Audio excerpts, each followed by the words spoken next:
Find connection before correction. Bangun koneksi dulu sebelum koreksi.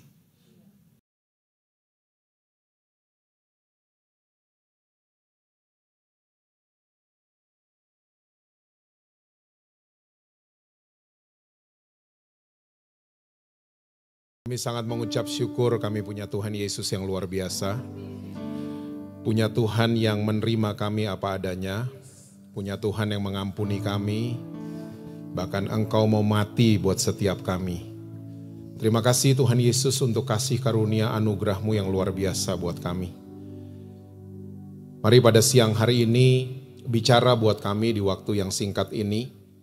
Terobosi kami Tuhan, tegur kami, koreksi kami. Kami mau Tuhan kami keluar dari ruangan ini, kami menjadi pelaku-pelaku firman-Mu. Bahkan kami mengalami perjumpaan pribadi dengan Tuhan Yesus. Kami juga harus mengakui ini bersama bahwa tanpa Tuhan kami gak bisa apa-apa. Oleh sebab itu kami butuh sama firman-Mu, kami butuh sama pribadi-Mu. Untuk menuntun kami untuk menjadi teman baik dalam kehidupan kami sehari-hari. Saat ini mari Roh Kudus Kau ambil alih. Pimpin setiap kami kepada segala kebenaran-Mu. Kami siap mendengar saat ini hanya di dalam satu nama yang berkuasa, yaitu nama Tuhan Yesus Kristus. Amin. Amin. Silakan duduk saudara. Saudara mau berdiri juga boleh. Boleh kasih tepuk tangan buat tim Praise and Worship kita. Terima kasih Bapak dan Ibu Gembala yang memberikan saya kesempatan untuk saya bisa melayani saudara-saudara semua pada hari ini. Well, saya baru kejebak sama traffic jam yang luar biasa. Saya berangkat dari rumah jam 9:30, sampai di sini 11:30. Rumah saya bukan di Kerawang, bukan di mana, di Cempaka Putih rumah saya. Dan orang yang naik pesawat ke Bali udah mendarat duluan. Ya. Saya belum nyampe. Wah, I'm so sorry.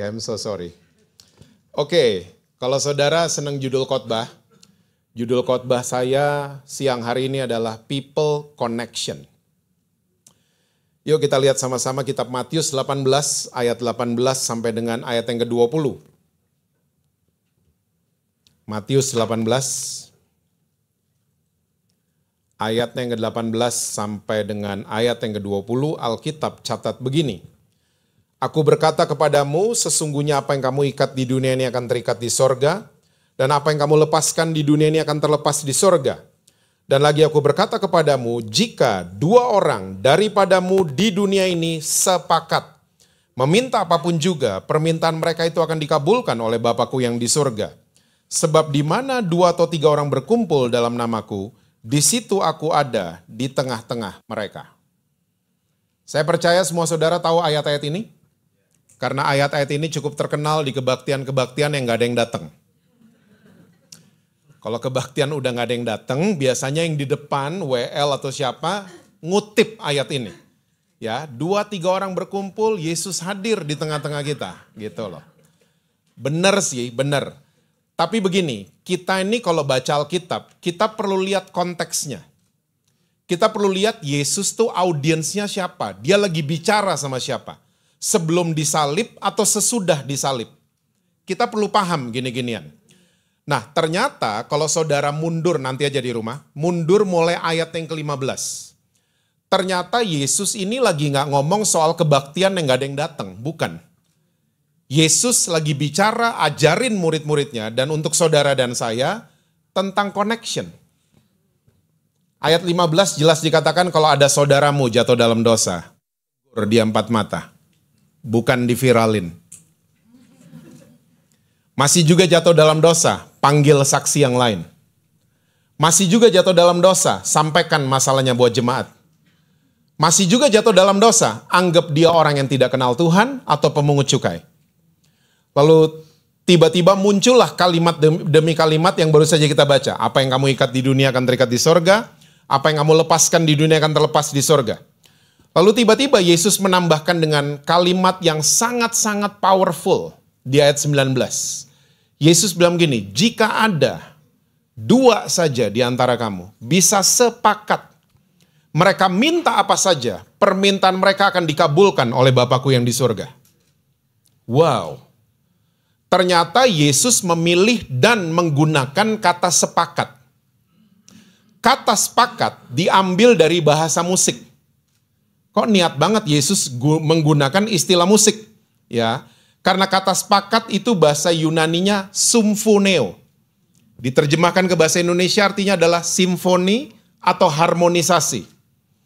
Dan ini ternyata adalah konsep kesatuan paling luar biasa yang pernah diajarkan sama Tuhan Yesus. Konsep kesatuan kita selalu mesti jadi sama. Orang Kristen apalagi, konsep kesatuan kita mesti seragam semuanya. Makanya perhatiin nggak, orang Kristen bahasa rohnya sama semua. Ya, genre musiknya sama semua. Ada yang metal, rock, gondrong dikit, setan itu kayaknya. Karena apa? Kita terbiasa dengan keseragaman.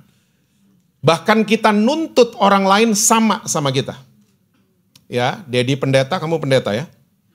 Dedi lawyer, kamu lawyer ya. Dedi dokter, kamu dokter. Kita terbiasa untuk nuntut keseragaman. Nah, Yesus spesifik menggunakan bahasa musik. Ya, sepakat. Karena konsep kesatuan paling luar biasa, saudara semua bisa lihat di grup musik. Makanya Yesus gunakan kata musik. Konsep kesatuan itu udah grup band udah. Saudara pernah lihat grup musik pemain gitar iri sama pemain drum? Lagi manggung gitu, sialan dia main drum. Gak ada grup musik kayak gitu. Pemain bass iri sama vokalis gitu, gak ada grup musik kayak gitu. Grup band yang ada begini, semua anggota memerankan peran mereka masing-masing sampai timbullah harmonisasi. Itu kesatuan. Ternyata kesatuan bukan kita menuntut keseragaman, tapi kesatuan adalah kita mahir menerima perbedaan. Yesus tahu sekali ini bukan perkara mudah, ini perkara sulit. Makanya dikasih angka sama Yesus. Berapa tadi? 2 saja. Bisa terima perbedaan, waktu mereka berdoa, doa mereka akan dijawab sama Bapa di surga. 2. Mulai dari rumah dulu. Suami istri katanya beda kan, satu ekstrovert, satu introvert. Mulai bisa dong terima. Yang introvert katanya kalau ketemu orang baterainya habis. Padahal nggak ngapa-ngapain, pulang rumah, aduh saya capek banget. Tangannya bisa keringetan, karena dia introvert. Ngertiin dong. Terima perbedaan. Yang ekstrovert beda sama introvert. Yang ekstrovert perlu ketemu banyak orang. Supaya baterainya full. Perlu hahaha. Nah, dari ginian coba mulai belajar terima perbedaan. Nanti waktu kita berdoa, doa-doa kita jadi doa-doa yang powerful. Kita harus introspeksi. Kalau doa-doa kita selama ini powerless, kayak nggak dijawab, jangan-jangan kita nih punya kebiasaan nuntut keseragaman dari orang lain. Oke? Nah, salah satu alasan saya jatuh cinta sama Tuhan Yesus. Tuhan Yesus itu nggak pernah kasih teori. Dia selalu walk the talk. Apa yang dia omongin sinkron, dia udah buat ternyata. Nah sama, waktu dia gunakan kata sepakat, ternyata dia nggak kasih teori buat kita. Ternyata gaya hidupnya Allah kita memang seperti itu. Allah kita adalah Allah yang cinta sama connection. Dia cinta sama hubungan. Makanya dia nggak suka orang yang kepahitan. Ya, dia nggak suka sama perpecahan. Dia nggak suka sama orang yang mau berdoa sama dia loh. Tapi masih ada sesuatu sama saudaranya. Ingat Markus 11 ayat 25? Ya, kalau masih ada sesuatu, beresin dulu. Baru datang sini doa sama saya. Padahal mau doa loh nih orang. Ya, ini bukti bahwa Tuhan kita nggak pernah jadi one man show. Dia nggak pernah jadi pemain tunggal, dia nggak pernah jadi penyanyi solo. Dia adalah Allah yang cinta sama harmonisasi. Dia cinta banget sama connection. Yuk kita lihat. Buktinya dari proses penciptaan ya. Kejadian 1, yuk lihat. Kejadian 1, saya kayaknya selesai jam 2 kayaknya. Yang amin cuma 2, jadi 30 menit lagi selesai. Kejadian 1 ayat yang ke-26. Ini lagi proses penciptaan ya. Berfirmanlah Allah, baiklah siapa saudara? Kita menjadikan manusia menurut gambar dan rupa kita. supaya mereka berkuasa atas ikan-ikan di laut dan burung-burung di udara, dan atas ternak, dan atas seluruh bumi, dan atas segala binatang melata yang merayap di bumi. Pertama kali Tuhan represent dirinya. Dia gunakan kata kita. Saya percaya anak SD juga sudah tahu. Kalau dengar kata kita berarti lebih dari satu. Bukan one man show. Bukan pemain tunggal. Bukan. Dan kita orang Kristen kalau dengar Tuhan sebut dirinya kita langsung tahu di dalamnya ada siapa aja. Bapa, Anak, Roh Kudus. Membentuk satu kesatuan namanya Tuhan. Oke? Nah sekarang, waktu lagi proses penciptaan, semua tahu pasti ceritanya. Ada malaikat dibuang dari surga. Siapa namanya? Lucifer. Kasus Lucifer ada di Yehezkiel 28, Yesaya 14. Nggak usah dibuka, percaya aja sama saya. Di Yesaya 14, dalam beberapa ayat saja, Lucifer ngomong gini, aku hendak naik ke tempat yang maha tinggi. Aku hendak menyamakan bintang-bintang di langit. Aku begini, aku begitu. Lagi proses penciptaan, Tuhan sebut dirinya kita, iblis sebut dirinya aku. Tuhan sangat berpusat sama connection, iblis berpusat sama diri sendiri. Ego sentris. Dan hari ini iblis lagi kerja keras supaya ciptaan Tuhan ikutin gaya hidupnya dia. Saudara sadar nggak? Tanpa kita sadari kita ikutin pencipta kita. Manusia nggak bisa sendiri, makanya berkeluarga. Keluarga nggak bisa sendiri, makanya ada RT. RT nggak bisa sendiri, makanya ada RW. Dan seterusnya, negara pun nggak bisa sendiri. Makanya ada ASEAN, ada PBB, dan seterusnya. Kita nih nggak bisa sendiri. Tapi iblis lagi kerja keras sampai lembur. Untuk membuat ciptaan Tuhan, ikutin gaya hidupnya iblis. Sepanjang 2024 ada dua kata yang rajin lewatin FYP saya. Saudara tahu FYP kan? Hah? Tahu ya? Dua kata ini sering banget lewatin FYP saya. Yang pertama NPD. Yang kedua gaslighting. NPD itu singkatan Narcissistic Personality Disorder. Semua percaya kita terlahir narsis? Loh, kok nggak percaya? Itu kalau lagi ngaca ngapain? Hah? Muji-muji rambut sendiri kan? Muji-muji baju sendiri kan? Ya. Narsis is very okay. That's normal. Jadi saudara yang senang selfie, lanjutkan. Lanjutkan. Ya. Yang gak baik adalah waktu udah disorder. Kita pergi dari kaca rumah, masuk ke gereja, cari-cari pujian dari manusia. Ini yang bahaya. People pleaser. Ya, itu ada schizoid, ada borderline, ada macam-macam itu. Gangguan jiwa seperti itu. Ya, saya nggak akan sempat bahas semuanya buat saudara. Oke? Dan singkatnya begini, orang NPD adalah orang yang create the problem, tapi mereka mereka percaya mereka victimnya. Wow, ini lagi ada di mana-mana. Ya, cuman di gereja ini nggak ada. Oh, ada di mana-mana sekarang orang model begini. Mereka yang create the problem loh. Tapi mereka cerita soal saudara, seakan-akan mereka victimnya. Terus saudara jadi jelek namanya tiba-tiba. Akibat ulahnya mereka. Ya. Dan salah satu di Alkitab udah banyak sebenarnya. Thanks to our children ya. Ya, anak-anak kita yang raise awareness soal mental health. Akhirnya psikolog-psikolog jadi pada ngomong. Ya, bahwa gangguan jiwa ini namanya NPD. Dari Alkitab udah banyak. Absalom, Nebukadnezar, dan seterusnya. Nah, salah satu praktek mereka adalah gaslighting. Gaslighting adalah pemutar balikan fakta. Ya, diputar-putar sama orang kayak gini. Ya, prakteknya namanya gaslighting. Saudara tahu kata tapi kan? Kata tapi itu selalu membatalkan kalimat sebelum. Tahu ya?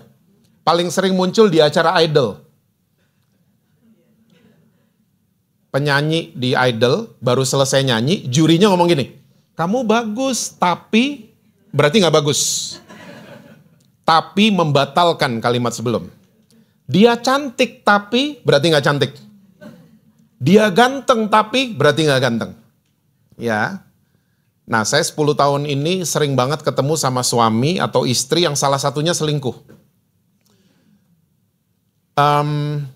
Minta maaf sih, tapi yang sering saya temukan pakai kata tapi. Saya minta maaf, tapi cewek itu masakin saya selalu, kamu gak pernah.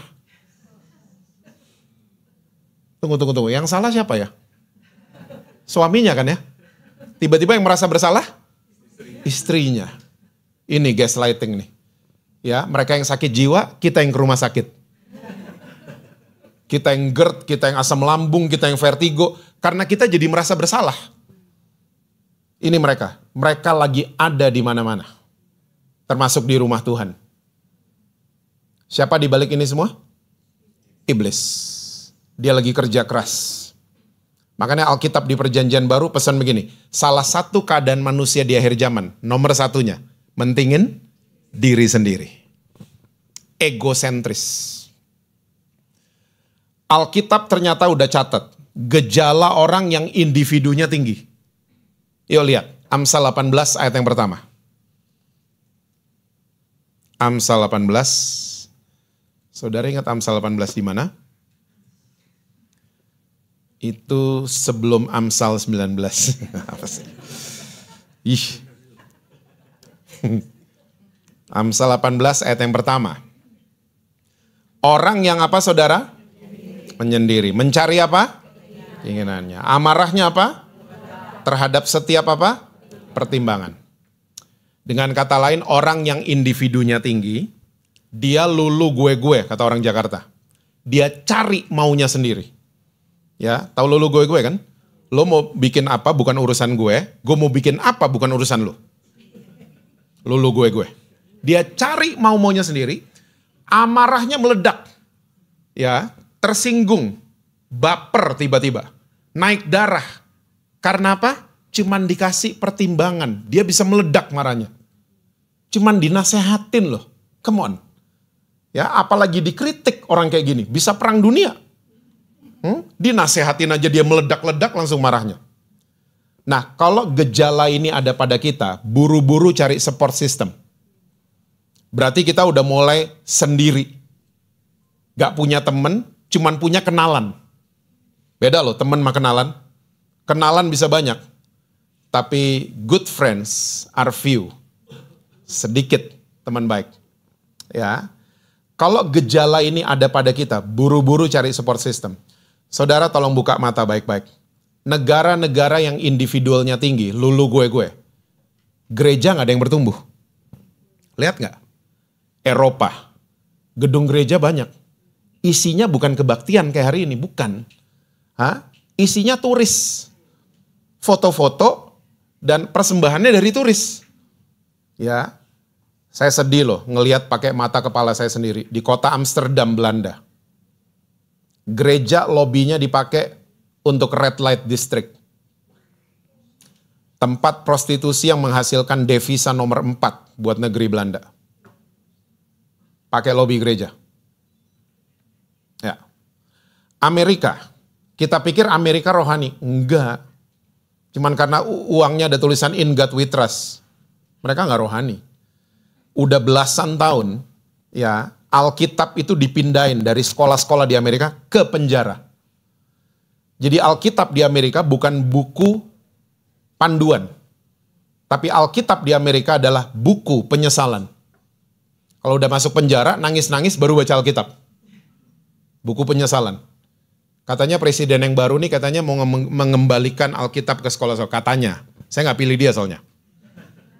Saya pilih Prabowo kemarin. Udah lewat ya, saya kasih tahu jadi. Ya, Amerika nggak rohani. Tahu nggak yang rohani di mana? GB City Love tuh rohani. Iya bener. Kebaktian kaum wanita aja bisa penuh loh. Di Indonesia tuh lagi kebangunan rohani Indonesia. Di kota manapun gereja penuh. Di kota manapun. Orang lapar dan haus sama kebenaran di Indonesia. Indonesia tuh rohani banget. Well anyway, pesannya Alkitab selalu berpusat sama orang lain kan. Kasih tumpangan sama orang lain. Berdoa buat orang lain. Sementara gaya hidup lulu gue, Semuanya buat saya. Kayak Amsal 30 ayat 15. Lintah punya 2 anak. Namanya untukku dan untukku. Makanya di Eropa, di Amerika, gereja gak bertumbuh. Karena orang-orangnya individunya mulai tinggi. Tinggi banget. Ya. Nah, salah satu roh yang lagi kuat bergerak di akhir zaman. Namanya adalah roh Kain. Saudara tahu Kain? Kain bukan yang nempel di badan saudara, bukan. Kain ini kakaknya Habel. Yuk lihat ya, Yudas ayat yang ke-11. Yudas cuma 1 pasal. Dia lagi bicara hukuman atas guru-guru palsu. Ya, Yudas lagi bicara tentang the end of times. Ayat 11. Celakalah mereka karena mereka mengikuti jalan yang ditempuh Kain, dan karena mereka oleh sebab upah menceburkan diri ke dalam kesesatan Bileam, dan mereka binasa karena kedurhakaan seperti Korah. Ada 3 nama yang disebut sama Yudas. Kain, Bileam, Korah. Bileam sama Korah disebut salahnya sama Yudas. Bileam itu kesesatan dalam hal upah atau uang. Korah itu rebellion, pemberontakan. Tapi Kain agak-agak abu-abu di Alkitab bahasa Indonesia. Kurang jelas. Nah, ternyata kalau saudara pelajari dari bahasa asli, dari banyak literatur, ternyata maksudnya Yudas adalah begini, celaka mereka yang ikutin gaya hidupnya Kain. Itu maksudnya Yudas. Nah, pertanyaannya, gaya hidupnya Kain seperti apa sih? Karena cerita Kain cuma dicatat 1 kali di Alkitab, di Kejadian 4. Judulnya Kain dan Habel. Oke. Saya kasih highlight sebentar buat ibu-ibu ya. Ya, dan beberapa bapak-bapak. Oke. Itu 1 hari katanya 2 kakak beradik mempersembahkan korban bakaran. Betul ceritanya gitu ya. Kain dari pertanian, Habel dari peternakan. Menurut guru-guru sekolah minggu, asapnya Habel lurus ke atas, asapnya Kain belok-belok. Boleh nggak tepuk tangan dulu buat guru-guru sekolah minggu? Guru sekolah minggu kalau punya pewahyuan paling dahsyat pokoknya. Itu asap belok-belok nggak ada di Kejadian 4, nggak ada. Tapi itu nancep di kepala saya loh. Guru sekolah minggu. Nah, ini yang menyebabkan korbannya Kain nggak terlalu diterima sama Tuhan. Korbannya Habel yang diterima. Kain mulai tersinggung, iri hati, marah, dan seterusnya. Tuhan datengin dia, Tuhan kasih pertimbangan atau input atau nasihat. Tuhan bilang gini, Kain, hati-hati. Dosa sudah ngintip di depan pintu. Kamu harus bisa menguasainya, kalau tidak kamu akan dikuasai sama dosa. Kain gak peduli. Habel tetap dibunuh sama Kain. Tuhan datang lagi. Tuhan bertanya. Saudara tolong ingat baik-baik, kalau Tuhan bertanya bukan berarti Tuhan gak tahu. Kita manusia bertanya karena kita nggak tahu. Ya, Tuhan kalau dia bertanya, dia minta pertanggungjawaban. Dia udah tahu Habel ada di mana. Dia tanya, where is your brother? Di mana adikmu? Masih ingat nggak jawabannya Kain? Apakah aku penjaga adikku? Bahasa Inggrisnya, am I my brother's keeper? Tahu nggak kalimat itu artinya apa? Tuhan, Habel mau melarat, dia mau susah, dia mau sakit, bukan urusan saya. Ngapain saya jagain dia? Dan jawaban Kain ini lahir dari mentalitas yang anti-sosial. Individualnya tinggi. Dan saudara mesti tahu hukuman buat Kain dari Tuhan mengerikan. Saya dulu ketawa bacanya. Karena Alkitab bahasa Indonesia ngomongnya, mulai hari ini kamu akan jadi pengembara dan pelarian seumur hidupmu. Saya dulu mikirnya, Kain dihukum Tuhan suruh traveling seumur hidup. Saya dulu mikirnya gitu. Hah? Iya enak kan? Jadi dulu saya senyum-senyum bacanya. Ternyata kalau saudara lihat dari bahasa asli, Alkitab bahasa Inggris, versi Inggris yang paling banyak mendekati bahasa aslinya. Alkitab bahasa Inggris ngomong gini, from this day you're gonna be homeless fugitive and vagabond. Ada kata homeless. Kain ternyata dihukum Tuhan gak punya orang untuk dia pulang seumur hidup. Wah ini ngeri ini. Ngeri. Saudara sadar pulang is a wonderful thing? Masih roaming kayaknya ya. Pulang itu keindahan loh pulang. Yuk kita buktiin sama-sama ya, biar saudara nggak roaming lagi. Semua kalau malam tidur kan? Tidur ya? Saya nggak bisa tidur Pak, at least saudara baring-baringan kan? Ya, nggak ada yang sepeda statis jam 3 pagi, nggak ada kan? Ya, kita semua baring-baringan. Let's say yang bisa tidur, kita tidur 6 atau 7 jam. Waktu alarm bunyi jam 5 pagi. Saya mau tanya, ada yang alarm bunyi pagi-pagi langsung lompat dari tempat tidur? Gue mau antar anak sekolah. Ada yang gitu? Gue mau buka toko. Lompat, gue mau ke kantor gitu. Ada yang gitu? Nggak ada. Kita semua kayaknya sama deh. Abis tidur 7 jam, alarm bunyi, tangan kita ke tombol snooze. Sama semua kan? Kita ngomong sama suami sama istri, sayang 5 menit lagi, 5 menit. Kita pagi-pagi sulit pisah sama bantal dan guling. Mandi, sampai di kantor, sampai di kampus, wherever. Disapa sama teman-teman, good morning. Kita, morning. Kayak belum bangun. Kita beli kopi, kita foto, kita posting ke IG story. My morning booster. Sedap. Kita perlu di booster tiap pagi. Lucunya, jam 5 sore. Capek dong seharian jaga toko. Capek dong seharian di kantor. Capek dong seharian meeting. Tapi nggak tahu kenapa jam 5 sore semua manusia punya energi berlebihan. Nge-gym dulu. Padel dulu. Oh saudara nggak tahu padel ya? Boleh sekali-sekali main kita ya. Apalagi? Ya, cell group dulu. Cool dulu. Ya, ke mall dulu. Nonton Last Supper dulu. Tiba-tiba seharusnya capek kan kita. Tiba-tiba semua punya energi berlebihan. Karena tanpa kita sadari, in the back of our heads, pulang is a wonderful thing. Makanya lihat waktu banjir kemarin, orang rela loh, buka sepatu, gulung celana, lewatin genangan air. Karena mau kemana? Mau pulang. Coba mau pergi. Nggak ada yang mau pergi kalau depan rumah banjir. Nggak ada. Kita langsung telepon bos kita, bos banjir nggak bisa ngantor. Lihat. Langsung. Karena pulang is a wonderful thing. Makanya cerita pulang di Alkitab heboh semua kan. Esau sama Yakub waktu pulang, Ishak pesta.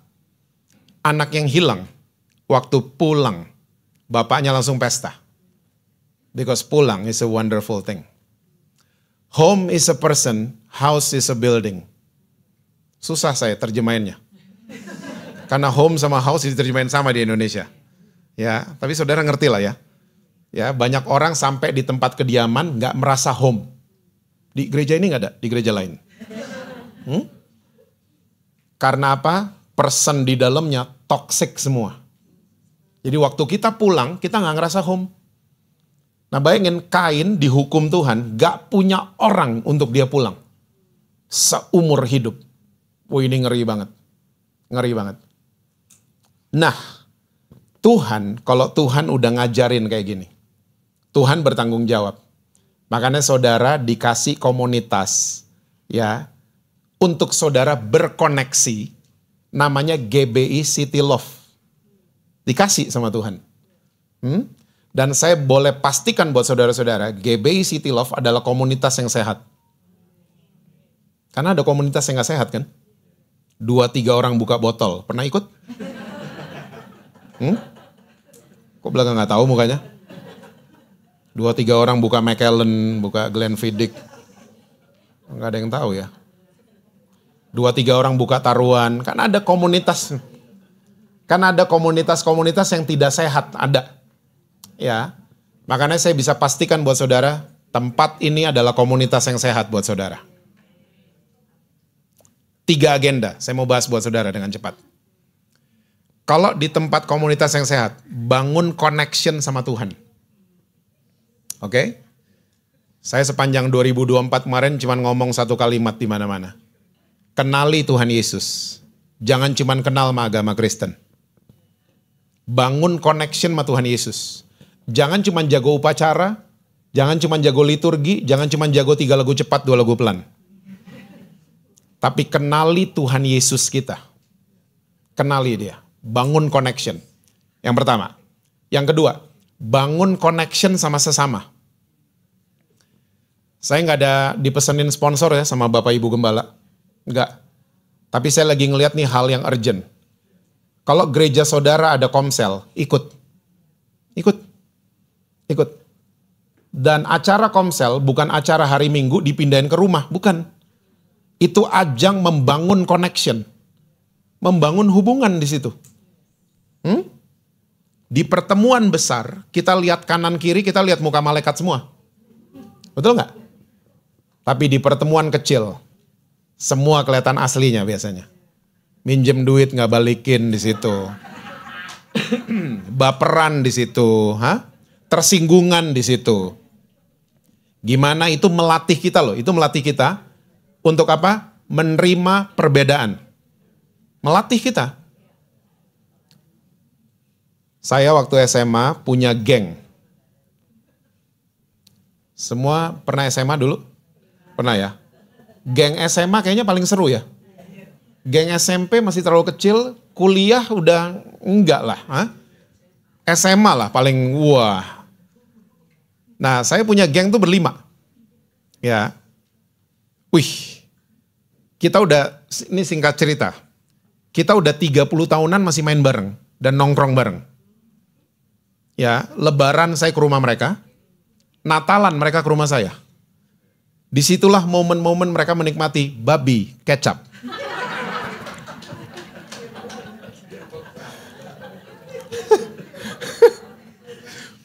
Hukumnya kalau nggak tahu nggak apa-apa kan. Ini kayaknya belaga nggak tahu kayaknya. Udah 30 tahunan loh. Pak, emang nggak pernah berantem sama mereka? Berantem. Beda pendapat, beda pendapat. Beda pilpres, beda pilpres. Tapi kita selalu bisa menyelesaikan dengan baik. Orang Kristen, lihat deh. Ribut sama gembala, pindah gereja. Gereja baru, ribut sama worship leader, pindah gereja lagi. Gereja baru, ribut sama tukang parkir, pindah gereja lagi. Akhirnya hidup kita lari dan mengembara, kayak Kain. Dan Alkitab sudah catatkan, celaka mereka yang ikutin gaya hidupnya Kain. Celaka. Abis Pak, City Love gak sempurna. Emang ada gereja sempurna? Ada Pak, di PIK. Pindah aja sana. Waktu saudara pindah ke PIK, gereja di PIK jadi gereja yang tidak sempurna. Karena ada saudara.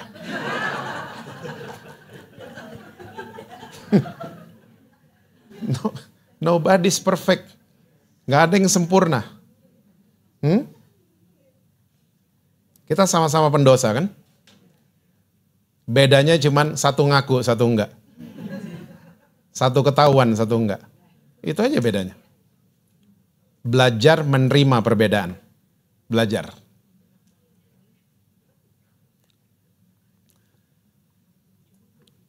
Anak-anak kita suka dicap strawberry hari ini. Do you agree? Saudara setuju anak-anak saudara dibilang strawberry? Saya sih nggak terima. Dan sering kali saya suka ketemu orang Kristen yang ngomong, Pak, anak-anak saya strawberry Pak sekarang. Tahu nggak kenapa dibilang strawberry? Karena strawberry itu kelihatan cakep, tapi diginin doang penyok. Jatuh, hancur. Terus kita bilang, ini perkataan iman loh. Kita bilang anak-anak kita strawberry. Saya sih nggak mau. Anak-anak kita adalah anak-anak yang luar biasa. Cinta Tuhan dan punya masa depan yang luar biasa. Sama anak-anak juga sama. Find connection before correction. Bangun koneksi dulu sebelum koreksi. Kita ketemu mereka dandan kayak gimana, langsung mau koreksi semua. Di gereja ini nggak ada, saya ketemu di gereja lain. Anak-anak bikin apa dikoreksi sama kita. Ingat ibu-ibu, bapak-bapak, zamannya udah beda. Orang tua kalau udah gak bisa ngomong sama anak-anak, selalu punya hook kan orang tua. Punya kalimat pamungkas, when I was your age. Wis. Anak sekarang udah, ya beda lah mami, beda lah. Udah beda emang. kita mesti minta hikmat dari Tuhan untuk do the parenting. The fathering and the mothering. Minta hikmat dari Tuhan.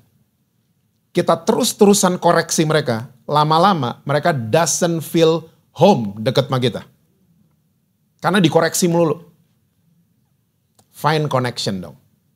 Mereka senang ngopi-ngopi cantik, ikut sama mereka. Di tempat ngopi, ngobrol. Jangan koreksi, ngobrol.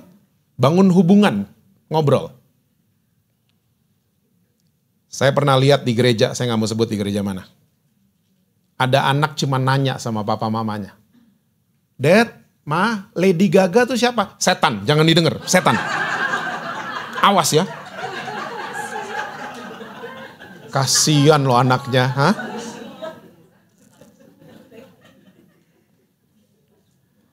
Kalau saudara nggak tahu Lady Gaga itu siapa, saudara cuma tahu Paniko, saudara tinggal bilang mana anak, Daddy nggak tahu, tapi Daddy nanti Google ya. Terus kita bahas sama-sama, Lady Gaga itu siapa? Gitu dong anak-anak.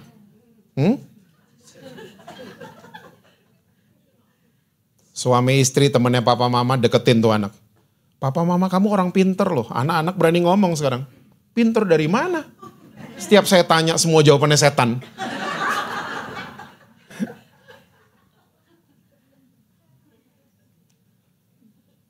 Saya ini berasa kayak iPhone 6 saudara. Saya berada di tengah-tengah iPhone 1 dan iPhone 15. Maksud saya nyambung sama orang tua. Saya nyambung sama anak sekarang. Nyambung banget. Ya, produser saya umur 25 tahun. Seumur anak saya. Dia bisa ngatur-ngatur saya. Dan saya bersedia diatur-atur sama dia.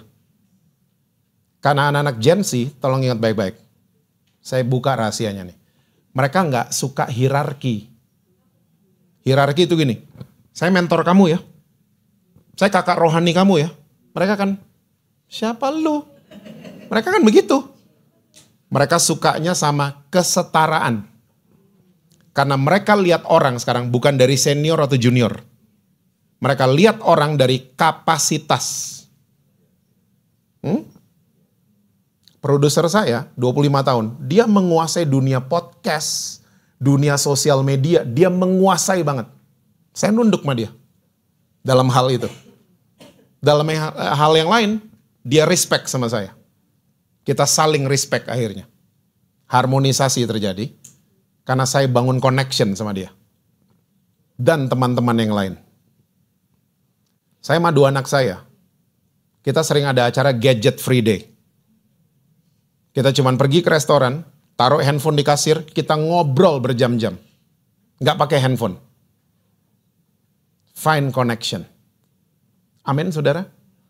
Anak-anak kita luar biasa kok. Kita aja seringkali pasang standar dari generasinya kita. Nggak nyambung. Mahir menerima perbedaan. Agenda ketiga. Kalau saudara udah kuat di dalam. Cool saudara kuat di dalam. Bangun connection keluar. Orang Kristen suka mau lompat kan? Baru bangun hubungan sama Tuhan, langsung mau keluar. Polisi aja pakai pistol, masuk ke daerah gangster. Polisi itu begini, I need backup. Bawa pistol loh padahal.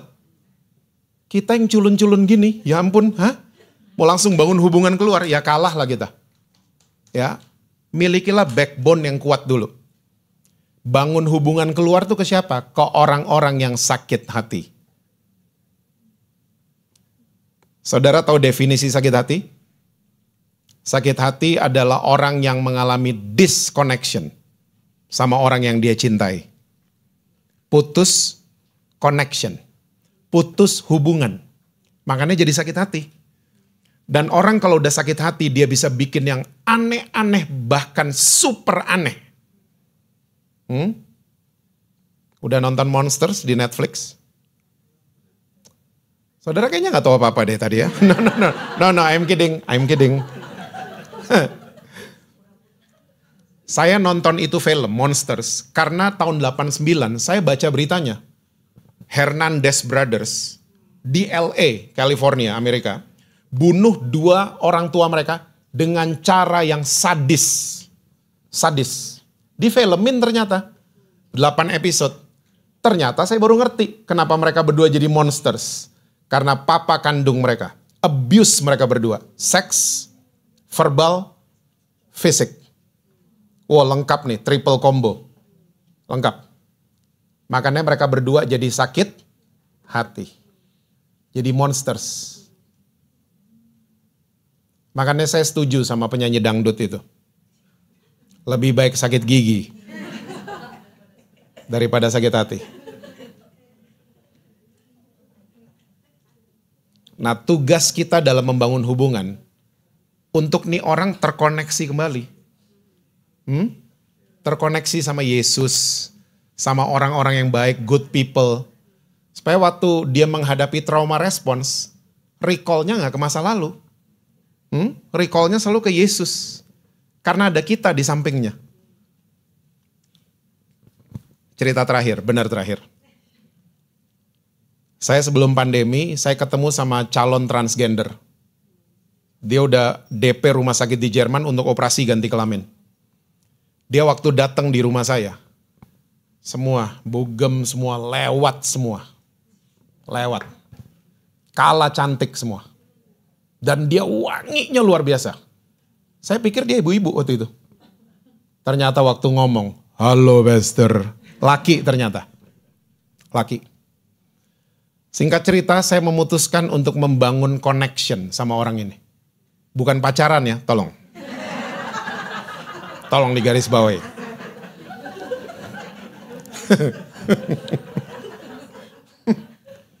Saudara mesti tahu selama 7 bulan saya banyak makan hati. Karena dia kalau ketemu saya maunya di mall.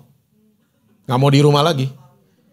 Dan setiap saya datang dia baru lihat saya dari jauh padahal. Dia udah teriak, baby, baby gitu.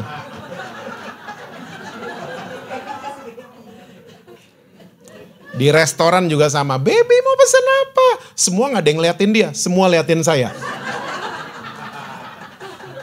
Itu tuh pacarnya itu tuh. Semua ngeliatin saya. Dan tiap makan di restoran, saya yang bayar. Makan hati kan? Makan hati banget.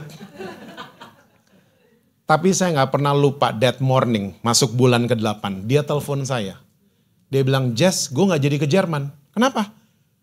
Gue batalin semua operasi. Kenapa? Gue sadar gue pria normal yang diciptakan oleh Tuhan Yesus. Keluarganya telepon saya, Jess, what did you do? Keluarganya WhatsApp saya, Jess, ayat apa yang lo kasih? Nggak ada. Nah itu kalau makan-makan ngomong apa sama dia? Dua Lipa, Bruno Mars, Lady Gaga, fashion yang dia suka. Kalau dia nanya firman, baru saya jawab. Ini merubah metode konseling saya. Hari ini saya kalau konseling orang, nggak lagi guru-guruin orang. Saya temenin mereka. Karena a good counselor adalah a good listener. Bukan advisor. Saya cuma dengerin dia. Dia senang Dua Lipa segala macam. Saya dengerin. Ya. Ternyata 7 bulan dia merasa dia diterima sama seseorang. Dia berubah. Dia lepas wig. Lepas bulu mata. Ganteng ternyata. Ganteng. Ternyata dia produk sakit. Karena papanya dari dia umur 3 tahun, papanya selalu ngomong gini, papa mau anak perempuan, bukan kamu. Kasian. Sileh orang Belanda bilang. Dia terluka. Makanya dia jadi seperti itu. Dia berubah saudara. Minta dibaptis. Ikut pemuritan. Minta dibeliin Alkitab. Ya, Alkitab ada di handphone. Download aja. Gak mau, maunya yang manual. Gak mau. Mirip ya gue ya.